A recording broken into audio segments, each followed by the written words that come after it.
चलो विस्तार से खबरें बता दें। उत्तर भारत इस वक्त कोहरे और शीतलहर की चपेट में है। कोहरे के कारण जहां तापमान में भारी गिरावट दर्ज की गई है, तो वहीं शीतलहर में ठिठुरन बढ़ा दी है।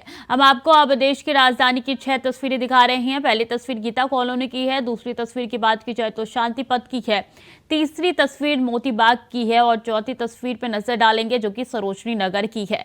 बात पांचवी तस्वीर की होगी और बता दें कि पांचवी तस्वीर नई दिल्ली रेलवे स्टेशन की और आखिरी में विजय पथ की ये तस्वीर है, जो कि बताती किस तरीके से कोहरे का प्रकोप लगातार दिल्ली एनसीआर में देखने को मिल रहा है। विजिबिलिटी शून्य हो चुकी है, लोगों को काफी दिक्कतों का सामना करना पड़ रहा है। ये इन 6 तस्वीरों के माध्यम से साफ तौर पर नजर भी आ रहा है। तो गीता कॉलोनी, शांति पथ, मोती बाग, सरोजनी नगर, नई दिल्ली रेलवे स्टेशन और विजय पथ, ये तस्वीरें हैं जो कि बताती है कि भारी कोहरा इस समय हो चुका है। लोगों को काफी परेशानियों का सामना करना पड़ रहा है और इसकी वजह से ट्रेन भी काफी धीमी रफ्तार में चल रही है, डिले हो रही है, लोगों को काफी घंटे तक इंतजार करना पड़ रहा है।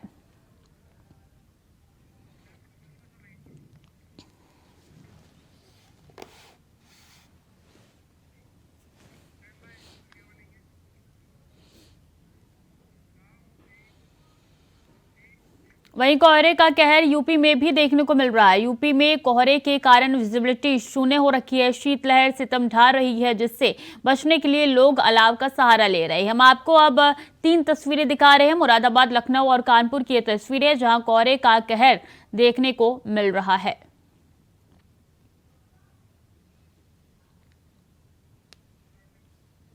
तो ये 3 तस्वीरें अलग अलग जगहों से, और मुरादाबाद की तस्वीरें जहां पे कोहरा किस तरीके से साफ तरीके से तस्वीरों में नजर आ रहा है। लखनऊ में भी यही हाल है, कानपुर में भी धीमी रफ्तार हो चुकी है वाहनों की।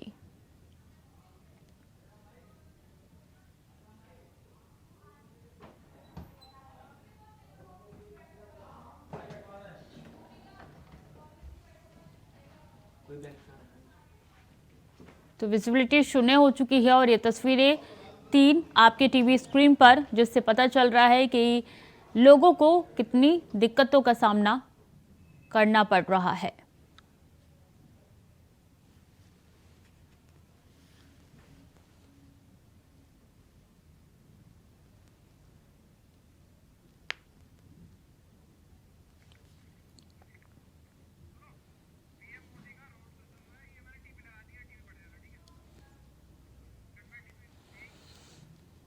और प्रधानमंत्री नरेंद्र मोदी आज महाराष्ट्र के नासिक के 27वें राष्ट्रीय युवा महोत्सव का उद्घाटन करेंगे और फिर प्रदेश में 30,500 करोड़ रुपए से अधिक की विकास परियोजनाओं की शुरुआत करेंगे। और ये पीएम मोदी की सीधी तस्वीरें हैं जो कि रोड शो की है। देखिए अगल बगल कितनी संख्या में लोग पहुंचे हैं उनका दीदार करने के लिए। उनके साथ एकनाथ शिंदे और डिप्टी सीएम भी मौजूद है। तो पीएम के साथ सीएम और डिप्टी सीएम मौजूद है। सबका अभिवादन देते हुए पीएम मोदी आगे बढ़ते हुए नजर आ रहे हैं। उनका ये रोड शो, और बता दें कि इसके बाद से पीएम बड़ी सौगात भी देने जा रहे हैं मुंबई के लोगों को।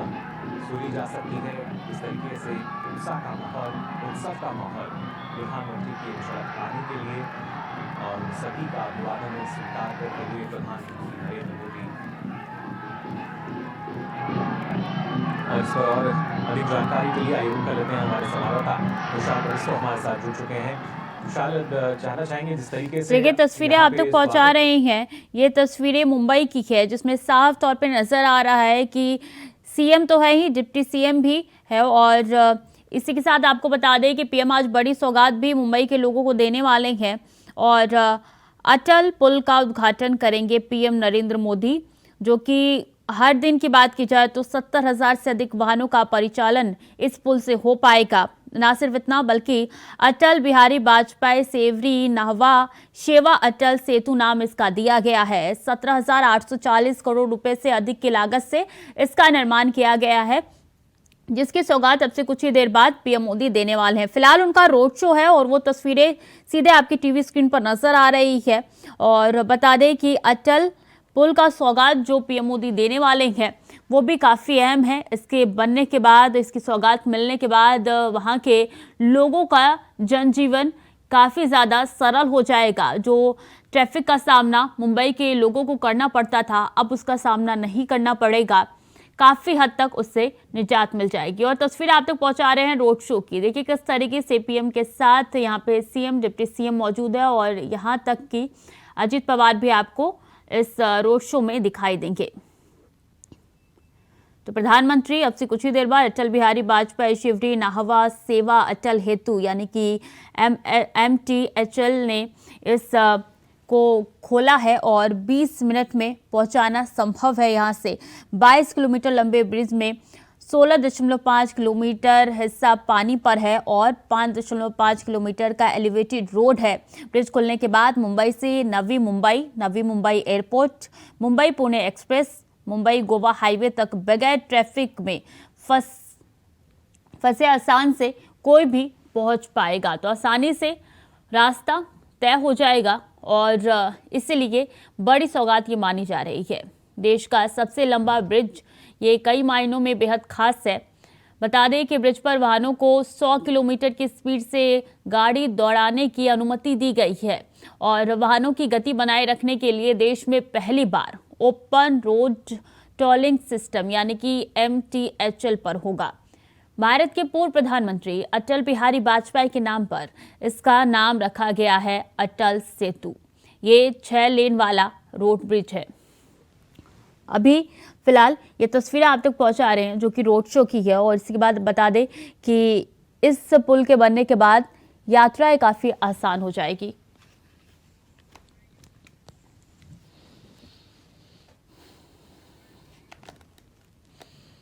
और अयोध्या में 22 जनवरी को होने वाले रामलला के प्राण प्रतिष्ठा को लेकर देश भर में उत्साह देखने को मिल रहा है। इसमें न सिर्फ हिंदू समाज रंगा हुआ है बल्कि मुस्लिम समाज में भी कम उत्साह नहीं है। इंडिया वॉइस से बातचीत के दौरान जौनपुर के मुस्लिम बंधुओं ने अपने को भगवान राम का वंशज बताते हुए एक अलग अंदाज में अपनी खुशी जाहिर की है। जैसे जैसे 22 जनवरी की तारीख नज़दीक आ रही है वैसे वैसे राम भक्तों में उत्साह है। तो चाहे हिंदू धर्म के राम भक्त हो चाहे मुस्लिम धर्म के राम भक्त हो, दोनों में उत्साह है। तो इस वक्त हम जौनपुर में मौजूद हैं और जौनपुर जो है गंगा जमुनी का एक मिसाल पेश करती है। भाई साहब स्वागत है इंडिया वॉइस में आप लोग का। जनपद जौनपुर जो है शुरू से जो है गंगा जमुनी की एक मिसाल पेश करती चली आ रही है। आप मुस्लिम समाज से, तो ऐसे में राम जी के लिए क्या उत्साह है? पहले मैं बता दूं, मैं अब्दुल समद अलसत मोर्चा का जिला मंत्री हूं और मैं इस पार्टी भाजपा पार्टी से लगा हूं। मर्यादा पुरुषोत्तम प्रभु श्री राम जी इस वक्त उनका चर्चा चल रहा है। हर इंसान के ज़बान पे जो है राम का नाम है। ये मेरा भारत है। हिंदू मुस्लिम सिख ईसाई सभी हैं मेरे भाई भाई। मैं इस माध्यम से सबको निमंत्रण देते हुए 4 मिसरे शेर सभी को मैं सुनाना चाहूँगा। गीत का मुखड़ा मैं पेश कर रहा हूँ। भारत माता के टुकड़े, भारत माता के टुकड़े करने की भी तैयारी है। देश के गद्दारों से कह दो धरती जान से प्यारी है, धरती जान से प्यारी है। भारत माता के टुकड़े करने की भी तैयारी है। देश के गद्दारों से कह दो धरती जान से प्यारी है, धरती जान से प्यारी है।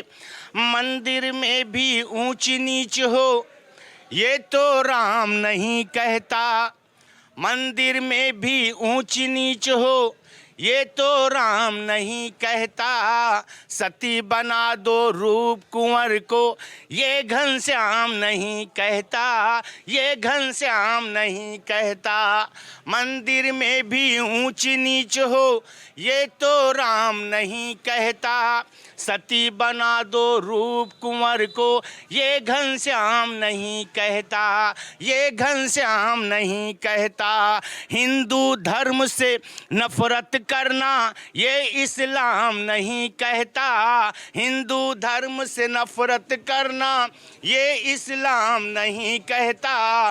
मस्जिद के दरवाजे तोड़ो कोई राम नहीं कहता, ये तो राम नहीं कहता। मुल्ला पंडित और नेता की यारो ये मक्कारी है। देश के गद्दारों से कह दो धरती जान से प्यारी प्यारी है, ये धरती जान से प्यारी। अहमद भाई, जो कुछ मुस्लिम धर्म गुरु हैं उनका एक बयान आया था 20 तारीख से लेकर 25 तारीख तक मुसलमान बंधु जो है सफ़र ना करें बसों में, ट्रेन में, तो क्या संदेश उन लोगों को रहेगी आपकी?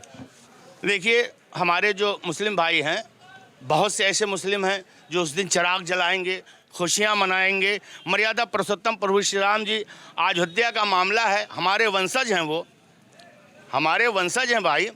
हम उनका एक सीख हमारे पास है, उनकी जो नीति रही है उस नीति पे, उसमें जात धर्म का कोई मामला नहीं है। भाई साहब, आप क्या कहना चाहेंगे? किस चीज़ में? अयोध्या को लेकर उत्साह है लोगों को। उत्साह पर मर्यादा पुरुषोत्तम श्री राम सबके हैं। हम भारतीय मुसलमान हैं, भारत का कल्चर हमारे ऊपर हावी है। तो जब प्रभु श्री राम जी 22 तारीख को विराजमान हो रहे हैं तो हम भी अपना दीप जलाएंगे। हम भी बिल्कुल जो है सभी जो है उत्साह है। कुछ और भी लोग हैं। भैया स्वागत है। 22 जनवरी वो दिन नज़दीक है, सभी को इंतजार है। क्या आप? अल्लामा इकबाल ने मर्यादा पुरुषोत्तम श्री राम को इमाम हिंद कहा था, और इमाम हिंद का जितना भव्य स्वागत किया जाए वो कम है। हम लोग खुश हैं और खूब दिल से स्वागत करेंगे। और बिल्कुल आपने देखा जो है जौनपुर के जो है मुस्लिम बंधु हैं, सभी जो है उत्साह में है। कहा जाए राम सबके हैं, राम अपने भी हैं। जौनपुर से विवेक कुमार, इंडिया वॉइस। और पूरे देश में 22 जनवरी को होने जा रही है प्राण प्रतिष्ठा को लेकर तैयारियां चल रही है, तो दूसरी तरफ हापुड़ में भी श्री राम मंदिर की प्राण प्रतिष्ठा के दिन दीपावली मनाने की तैयारियां तेज हो गई है। बता दें कि बाजारों में भगवा झंडों और श्री राम के पटकों की डिमांड बढ़ गई है, जिसके चलते दुकानों पर माल भी शॉर्ट होना शुरू हो गया है। तो वहीं दुकानदार मनीष मित्तल ने जानकारी देते हुए बताया कि 500 साल बाद अयोध्या में रामलला विराजमान हो रहे हैं, जिसको लेकर बाजार में लोगों के अंदर काफी उत्साह दिखाई दे रहा है।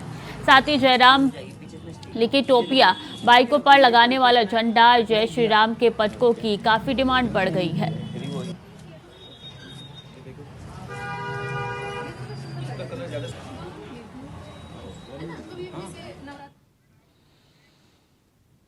कांग्रेस नेता सुखपाल सिंह खैरा की जमानत याचिका कोर्ट से खारिज किए जाने पर टिप्पणी करते हुए लुधियाना से सांसद रवनीत सिंह बिट्टू ने कहा है कि ये मामला अभी सुप्रीम कोर्ट में लंबित है। इसके अलावा सुप्रीम कोर्ट में भी डबल बेंच है और कहा है कि अगर लड़ाई सरकार से है तो थोड़ी दिक्कत तो होगी, लेकिन खैरा साहब का कद बड़ा होते जा रहा है। वहीं रोमड़ी अकाली दल के अध्यक्ष सुखबीर सिंह बादल ने मुख्यमंत्री भगवंत मान के खिलाफ मानहानि का मुकदमा दायर करने को लेकर बिट्टू ने कहा कि वो किन किन के खिलाफ मानहानि का मुकदमा दायर करेंगे। साथ ही कहा है कि क्या उन्होंने अपने शासन के दौरान श्री गुरु ग्रंथ साहिब का अपमान नहीं किया, क्या उन्होंने निर्दोष लोगों पर गोलियां नहीं चलवाई। लोगों को जवाब देना होगा। कांग्रेस और आप पार्टी के गठबंधन को लेकर बिट्टू ने कहा है कि कार्यकर्ता भी इससे बचते हैं। खैरा साहब ने जो हाई कोर्ट च बेल ਲਈ ਅਪਲਾਈ ਕੀਤਾ ਸੀ, ਉਹਦੇ 'ਚ ਉਹਨਾਂ ਨੂੰ ਰਿਲੀਫ ਅਜੇ ਨਹੀਂ ਮਿਲਿਆ। ਪਰ ਗੱਲ ਇਹ ਨਹੀਂ ਗੀ, ਹਾਈ ਕੋਰਟ ਇਦੋਂ ਉੱਤੇ ਸੁਪਰੀਮ ਕੋਰਟ ਵੀ ਪਿਆ ਏ, ਉੱਥੇ ਵੀ ਜਾਣਗੇ। ਉਦੋਂ ਬਾਅਦ ਡਬਲ ਬੈਂਚ ਹੁੰਦਾ ਏ।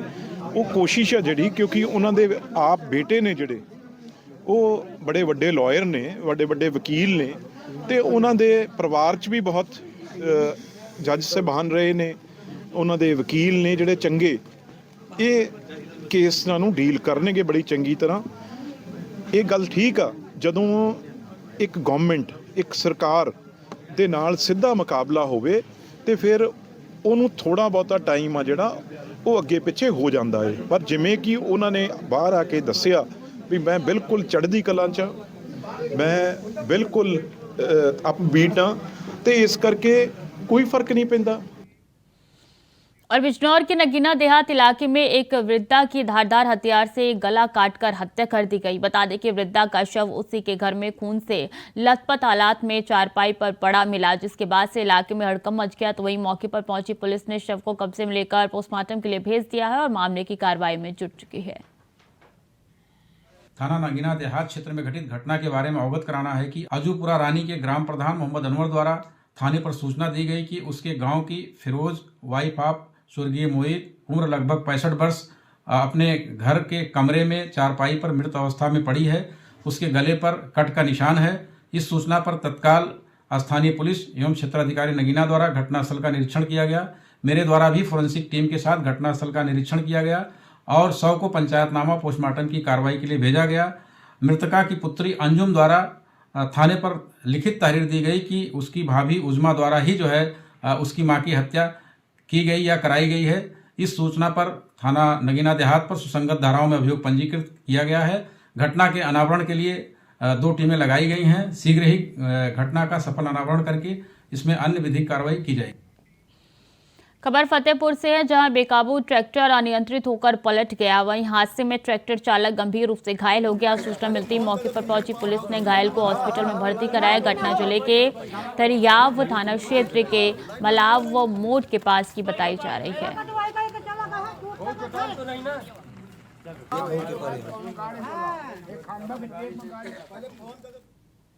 और अयोध्या में 22 जनवरी को रामलला की प्राण प्रतिष्ठा होनी है। अयोध्या में रामलला की प्राण प्रतिष्ठा से पहले पीएम मोदी ने आज यानी शुक्रवार से विशेष अनुष्ठान का आरंभ कर दिया है। पीएम मोदी ने शुक्रवार को एक खास संदेश में कहा है कि आज से मैं 11 दिन का विशेष अनुष्ठान आरंभ कर रहा हूं। अपनी भावनाओं को शब्दों में कह पाना काफी मुश्किल है। पीएम मोदी ने सोशल मीडिया मंच एक्स पर अपने संदेश में कहा है कि अयोध्या में रामलला की प्राण प्रतिष्ठा में केवल 11 दिन ही बचे हैं। मेरा सौभाग्य है कि मैं भी इस पुण्य अवसर का साक्षी बनूंगा। प्रभु ने मुझे प्राण प्रतिष्ठा के दौरान सभी भारतवासियों का प्रतिनिधित्व करने का निमित्त बनाया है। इसे ध्यान में रखा हुआ हूं और मैं आज से 11 दिन का विशेष अनुष्ठान आरंभ कर रहा हूं। सियावर रामचंद्र की जय। मेरे प्यारे देशवासियों, राम राम। जीवन के कुछ क्षण ईश्वरीय आशीर्वाद की वजह से ही यथार्थ में बदलते हैं। आज हम सभी भारतीयों के लिए, दुनिया भर में फैले राम भक्तों के लिए ऐसा ही पवित्र अवसर है। हर तरफ प्रभु श्री राम की भक्ति का अद्भुत वातावरण, चारों दिशाओं में राम नाम की धुन, राम भजनों की अद्भुत सौंदर्य माधुरी। हर किसी को इंतजार है 22 जनवरी का, उस ऐतिहासिक पवित्र पल का। और अब अयोध्या में रामलला की प्राण प्रतिष्ठा में केवल 11 दिन ही बचे हैं। मेरा सौभाग्य है कि मुझे भी इस पुण्य अवसर का साक्षी बनने का अवसर मिल रहा है। ये मेरे लिए कल्पनातीत अनुभूतियों का समय है। मैं भावुक हूँ, भाव विह्वल हूँ। मैं पहली बार जीवन में इस तरह के मनोभाव से गुजर रहा हूँ। मैं एक अलग ही भाव भक्ति की अनुभूति कर रहा हूँ। मेरे अंतर मन की ये भाव यात्रा मेरे लिए अभिव्यक्ति का नहीं, अनुभूति का अवसर है। चाहते हुए भी मैं इसकी गहनता, व्यापकता और तीव्रता को शब्दों में बांध नहीं पा रहा हूं। आप भी भली भांति मेरी स्थिति समझ सकते हैं। जिस स्वप्न को अनेकों पीढ़ियों ने वर्षों तक एक संकल्प की तरह अपने हृदय में जिया, मुझे उसकी सिद्धि के समय उपस्थित होने का सौभाग्य मिला है। प्रभु ने मुझे सभी भारतवासियों का प्रतिनिधित्व करने का निमित्त बनाया है। निमित्त मात्रम भव सव्य साचिन। ये एक बहुत बड़ी जिम्मेदारी है। जैसा हमारे शास्त्रों में भी कहा गया है, हमें ईश्वर के यज्ञ के लिए, आराधना के लिए स्वयं में भी दैवीय चेतना जागृत करनी होती है। इसके लिए शास्त्रों में व्रत और कठोर नियम बताए गए हैं, जिन्हें प्राण प्रतिष्ठा से पहले पालन करना होता है। इसलिए आध्यात्मिक यात्रा की कुछ तपस्वी आत्माओं और महापुरुषों से मुझे जो मार्गदर्शन मिला, उन्होंने जो यम नियम सुझाए हैं, उसके अनुसार मैं आज से 11 दिन का विशेष अनुष्ठान आरंभ कर रहा हूं।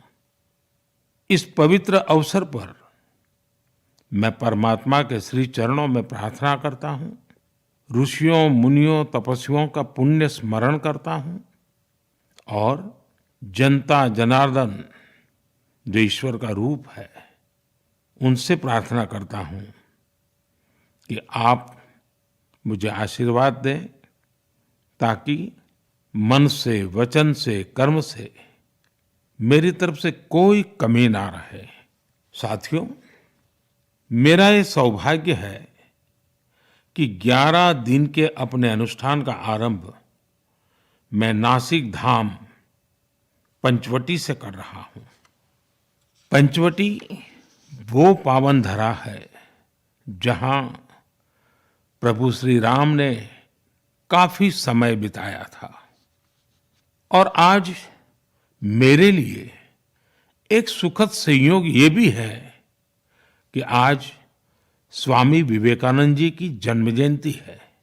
ये स्वामी विवेकानंद जी ही तो थे जिन्होंने हजारों वर्षों से आक्रांतित भारत की आत्मा को झकझोरा था। आज वही आत्मविश्वास भव्य राम मंदिर के रूप में हमारी पहचान बनकर सबके सामने है। और सोने पर सुहागा देखिए, आज माता जीजाबाई जी की जन्म जयंती है। माता जीजाबाई जिन्होंने छत्रपति शिवाजी महाराज के रूप में एक महामानव को जन्म दिया था। आज हम अपने भारत को जिस अक्षुण्ण रूप में देख रहे हैं, इसमें माता जीजाबाई जी का बहुत बड़ा योगदान है। और साथियों, जब मैं माता जीजाबाई का पुण्य स्मरण कर रहा हूं तो सहज रूप से मुझे अपनी मां की याद आना बहुत स्वाभाविक है। मेरी मां जीवन के अंत तक माला जपते हुए सीताराम का ही नाम बजा करती थी। साथ तो पीएम मोदी ने ये संदेश जारी किया और बताया है कि आज से 11 दिन का अनुष्ठान वो कर रहे हैं। तो फिलहाल के लिए बुलेटिन में इतना ही। खबरें लगातार जारी है, देखते रहिए इंडिया वॉइस।